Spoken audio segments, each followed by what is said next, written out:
तो प्यारे बच्चों, स्वागत है आपका मैथमेटिक्स विद विशाल कुमार पर।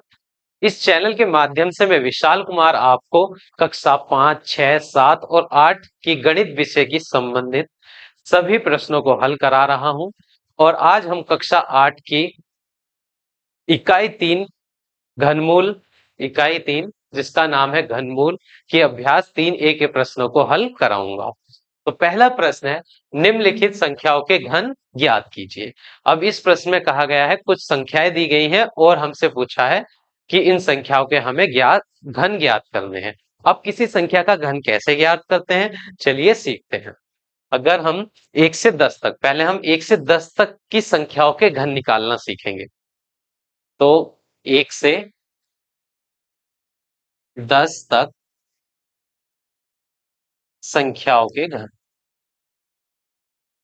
संख्याओं के घन।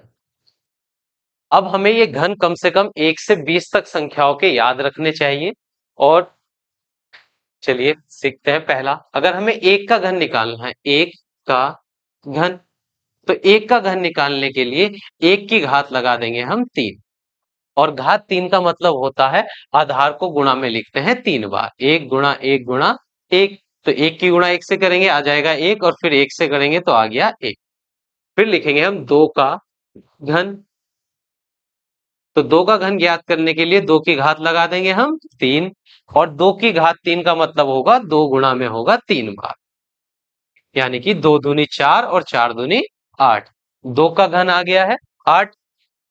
फिर हम 3 का घन, 3 का घन निकालने के लिए 3 की घात 3 लगा देंगे और आ जाएगा 3 गुणा 3 गुणा 3। 3 की घात 3 है, यानी कि 3 गुणा में होगा 3 बार। 3 तिया 9 और 9 तिया हो जाएंगे 27। तो 3 का घन आता है 27। फिर हम 4 का घन निकालेंगे। 4 का घन, 4 का घन यानी कि 4 की घात 3। 4 गुणा 4 गुणा 4, तो 4 चौक 16 और 16 चौका 64। 5 का घन, 5 का घन, 5 का घन ज्ञात करने के लिए 5 की घात 3 लगा देंगे। 5 की घात 3 का मतलब 5 गुणा में होगा 3 बार। 5 पंजे 25, और 25 की गुणा फिर 5 से करेंगे तो आ जाएगा 125। उसके बाद 6 का घन, 6 का घन, तो 6 की घात लगाएंगे 3। तो 6 की घात 3 का मतलब होगा 6 गुणा 6 गुणा 6। 6 छंग 36 और 36 छंग हो जाएंगे 200, 36 छंग हो जाएंगे 216। ठीक है। फिर 7 का घन, 7 का घन, तो 7 की घात आ जाएगा 3, यानी कि 7 गुणा में होगा 3 बार। 7 सत्ते 49, और 49 की गुणा 7 से करेंगे तो 343। अब 8 का घन लिखते हैं। 8 का घन, 8 का घन ज्ञात करने के लिए 8 की घात लग जाएगी 3, यानी कि 8 गुणा में होगा 3 बार। 8 अट्ठे 64, और 64 अट्ठे हो जाएंगे 512। फिर 9 का घन, 9 का घन ज्ञात करने के लिए 9 की घात 3, यानी कि 9 गुणा में होगा 3 बार। 9 गुणा 9 गुणा 9, तो 9 नम 81, और 81 की गुणा 9 से करेंगे तो आ जाएगा 729।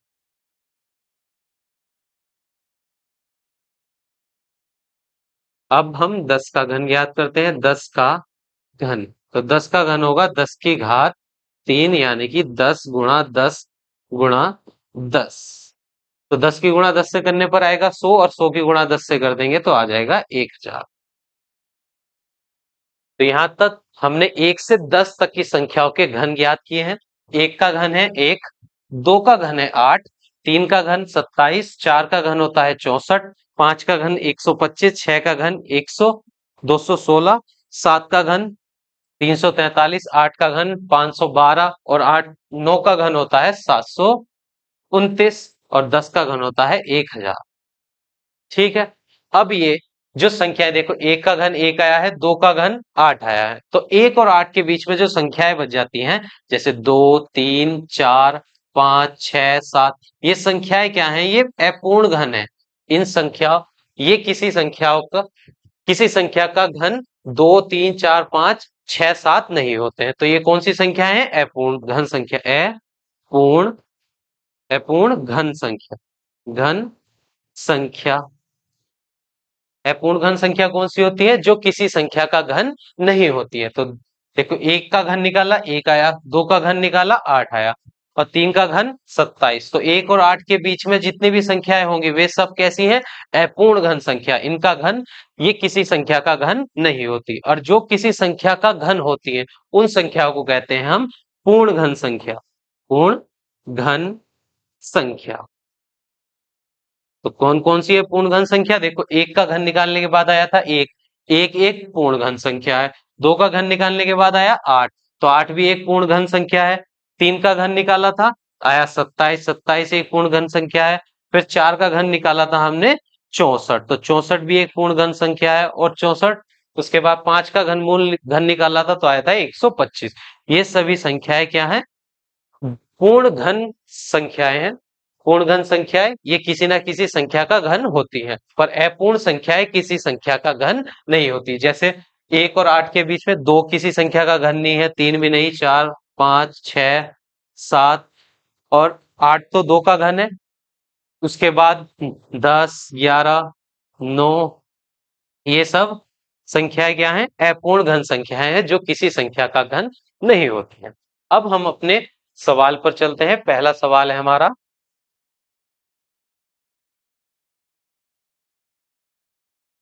तो आज आप इस वीडियो को देखने के बाद 1 से 20 तक के पूर्ण घन याद करेंगे। 1 से 20 तक संख्याओं के घन याद करेंगे।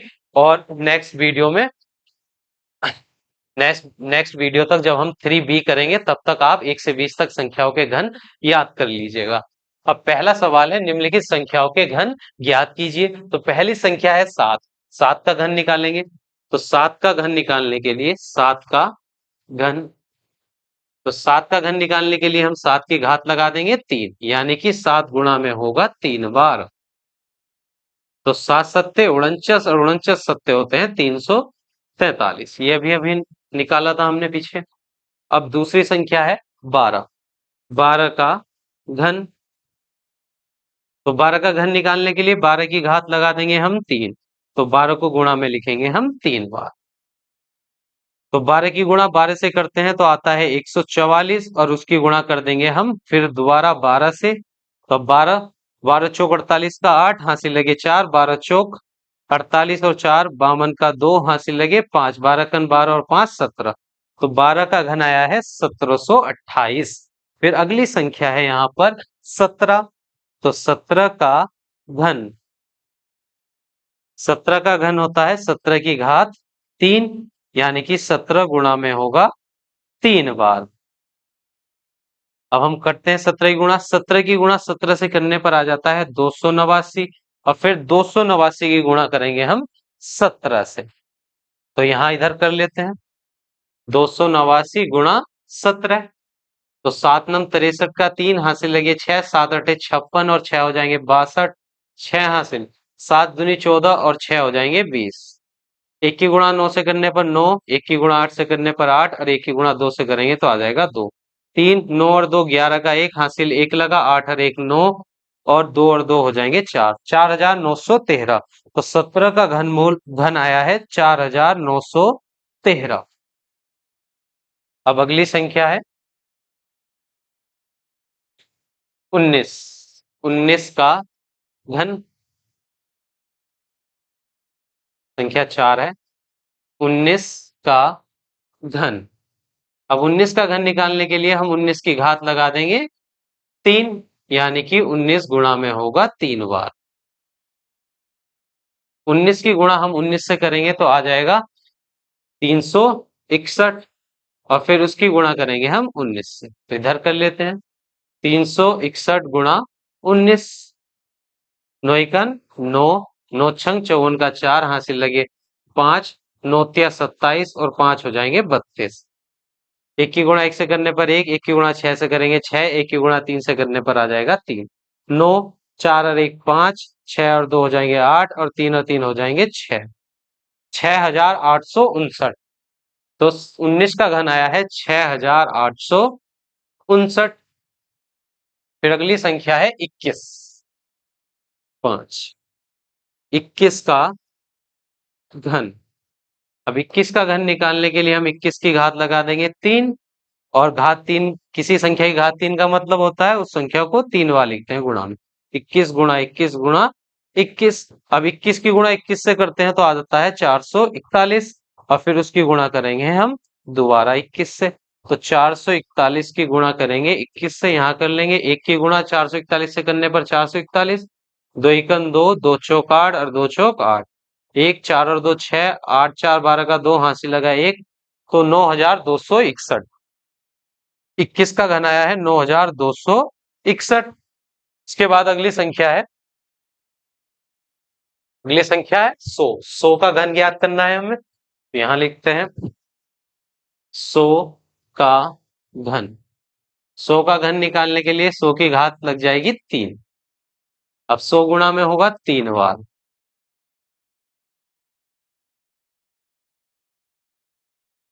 100 की गुणा 100 से करते हैं, तो 100 की गुणा 100 से 0 बार 0, और 100 कन 100 हो जाएंगे।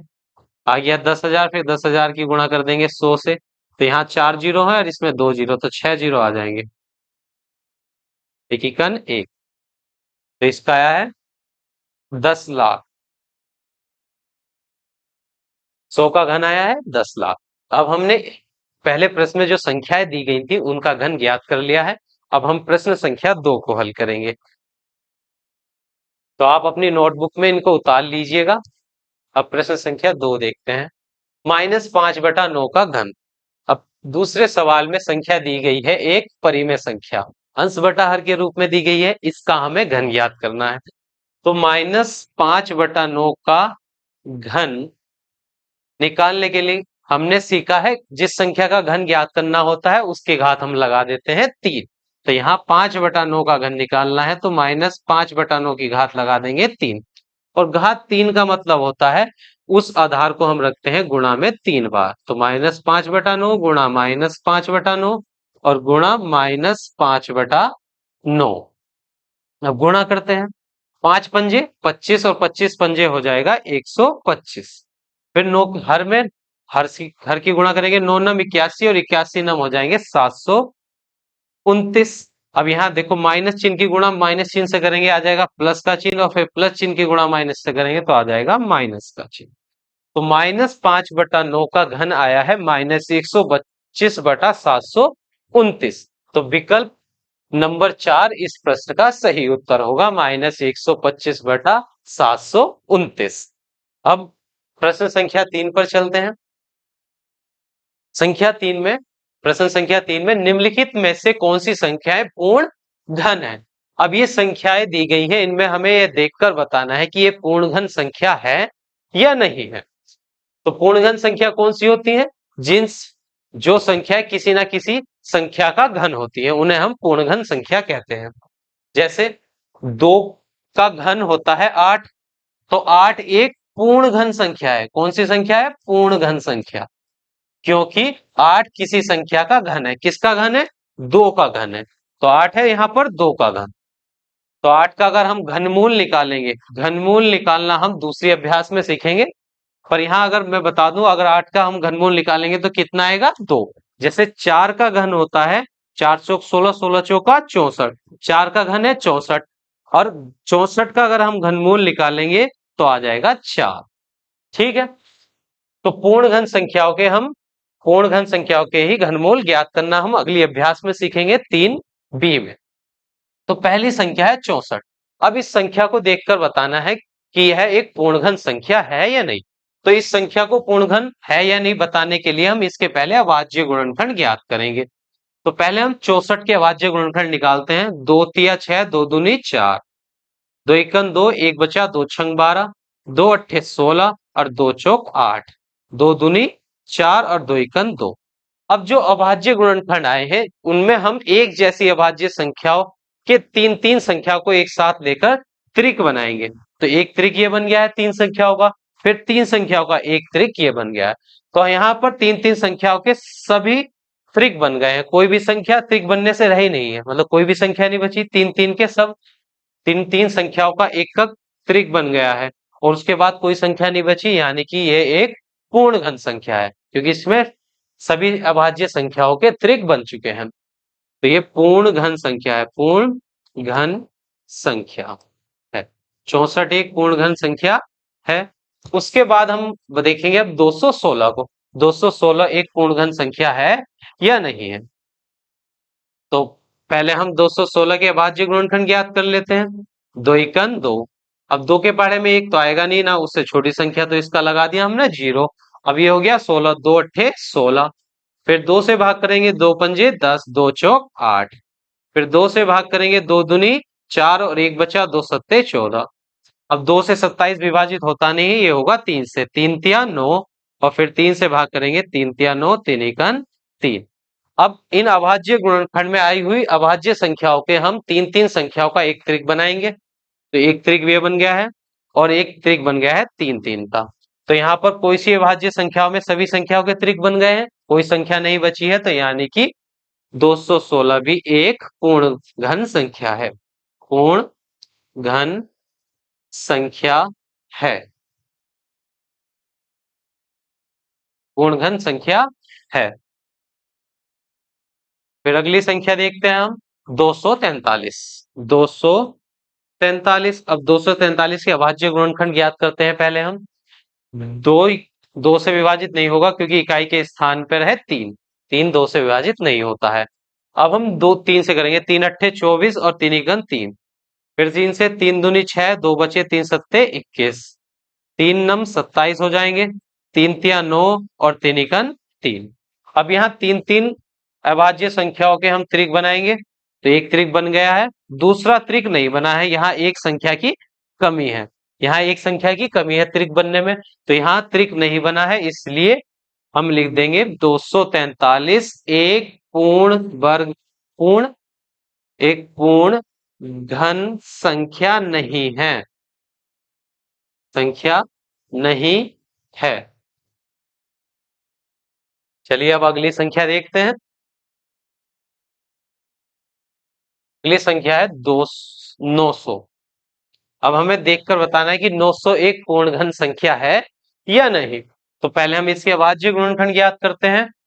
दो चौक 8, एक एक बचा, दो पंजे 10 और 0। फिर दो से विभाजित हो जाएगी, दो दूनी 4, दो दूनी 4, एक बचा, दो पंजे 10। फिर ये दो से विभाजित नहीं होगी, 3 से हो जाएगी, 3 सत्ते 21, एक बचा, 3 पंजे 15। फिर 3 से विभाजित करेंगे, 3 दूनी 6, एक बचा, 3 पंजे 15। फिर ये 5 से विभाजित होगी, 5 पंजे 25 और 5 एकन 5। अब इस संख्याओं में, इन अभाज्य संख्याओं में, यहाँ पर दो का भी त्रिक नहीं बना है, उसमें भी एक संख्या कम है, 3 में भी एक संख्या कम है, और 5 के त्रिक में भी एक संख्या 5 कम है, यानी कि ये पूर्ण घन संख्या नहीं है। तो 900 एक पूर्ण घन संख्या नहीं है, पूर्ण घन संख्या नहीं है।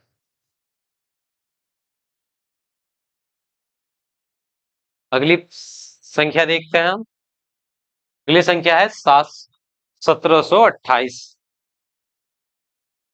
अब इस संख्या पर ध्यान दीजिएगा, अभी हमने जब 12 का घन निकाला था तो यही संख्या आई थी 1728, यानी कि ये किसी संख्या का घन है, ये किसी संख्या का घन है 1728। तो ये पूर्ण घन संख्या होगी, पर हम चेक कर लेते हैं कि पूर्ण घन है या नहीं। तो दो से दो अट्ठे 16, एक बचा, दो छंग 12, दो चौक 8, दो चौक 8, दो तिया 6, दो दूनी 4। फिर दो दूनी 4, दो एकन 2, एक बचा, दो छंग 12। फिर दो से दो एकन 2, एक में पढ़ा जाएगा नहीं, 0 आ जाएगा, और दो अट्ठे 16।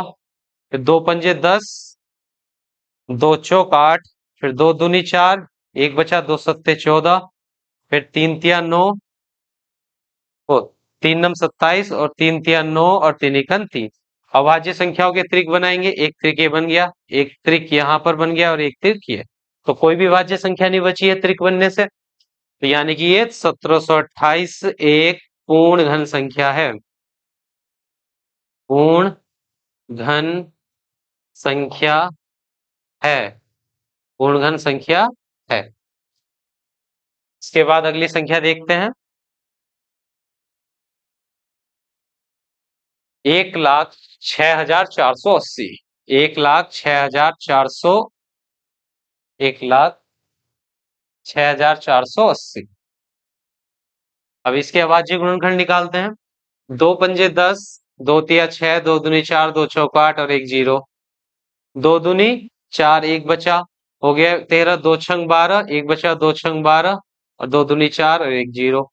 फिर दो से, दो इकन दो, दो तिया 6, दो तिया 6, दो इकन दो और एक जीरो। फिर ये दो से विभाजित हो जाएगी, दो छंग 12, एक बचा, दो छंग 12, दो पंजे 10 और दो पंजे 10। अब ये संख्या दो से विभाजित नहीं होगी। अब ये करते हैं पांच से। पांच इकन 5, एक बचा, 5 तिया 15, एक बचा, 5 तिया 15 और 5 इकन 5। अब ये संख्या किससे विभाजित होगी? ये संख्या होगी 11 से। 11 कन 11, एक दो बच जाएंगे, 23, 11 दूनी 22, दो बच, एक बचा, 11 कन 11। फिर ये 11 से विभाजित होगी, 11 कन 11, एक बचा, 11 कन 11 और फिर 11 कन 11। तो यहाँ दो का त्रिक बन गया है और 11 का त्रिक बना है। दो का और 5 संख्या बच गई है त्रिक बनने से, यानी कि ये एक अपूर्ण घन संख्या है। 1,06,480 एक पूर्ण घन संख्या नहीं है, पूर्ण घन संख्या नहीं है। अब अगली संख्या देखते हैं। 3,63,000, 3,63,000 एक पूर्ण घन संख्या है या नहीं, यह देखकर हमें बताना है। तो हम पहले इसके अभाज्य गुणनखंड कर लेते हैं। दो इकन दो, एक बचा, दो अट्ठे 16, दो इकन दो, दो पंजे 10 और दो जीरो आ जाएंगे ऐसे। दो नम 18, एक में पढ़ा जाएगा नहीं, जीरो। दो सत्ते हो जाए 14, एक बचा, दो पंजे 10 और एक जीरो।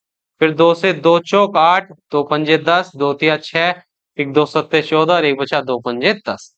अब देखते हैं संख्या तीन से विभाजित होगी या नहीं।